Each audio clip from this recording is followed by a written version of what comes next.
dans un champ isolé. C'est là qu'elle saisit un énorme rocher. Soudain, boum, elle le frappe avec, et elle continue à le frapper encore et encore jusqu'à ce qu'elle le fasse disparaître. Plus tard, Rosemary encaisse le paiement de l'assurance pour son décès et elle reçoit plus de 131 000 rangs, soit environ 7 000 $, et apparemment personne ne soupçonne que c'est elle.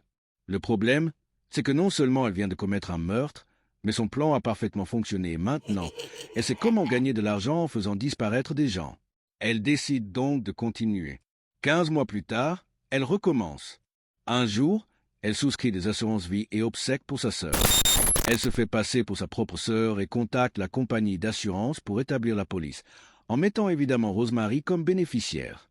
Une fois le tout mis en place, Rosemary se rend chez sa sœur et lui propose de prendre le thé en disant « Tu vas acheter du pain et moi je reste ici pour préparer le thé. » Sa sœur part acheter le pain pendant que Rosemary commence à préparer le thé, mais elle y ajoute un poison quelconque. Lorsque sa sœur rentre, elle boit le thé sans se douter de rien et je ne sais pas si le poison n'a pas bien fait effet ou quoi. Mais après cela, boum, Rosemary finit par étrangler sa sœur jusqu'à ce qu'elle disparaisse. Plus tard, elle encaisse la police d'assurance pour le décès de sa sœur et reçoit 77 000 rangs, soit environ 39 000 $.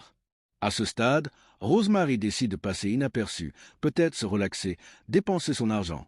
Je ne sais pas. Mais quelques années passent et nous sommes en 2015. Je ne sais pas si elle est à court d'argent à ce moment-là, mais elle décide de frapper à nouveau, cette fois contre son petit ami. Elle ouvre 16 polices d'assurance vie et obsèques à son nom. Mais cette fois, elle engage un tueur à gages pour l'aider à faire disparaître son petit ami. Un soir, alors que le petit ami quitte la maison, boum, un tueur à gages se tient en sa cour, il lui pointe une arme, il appuie sur la détente, clic, heureusement pour lui. Ça bloque et le tueur à gages s'enfuit.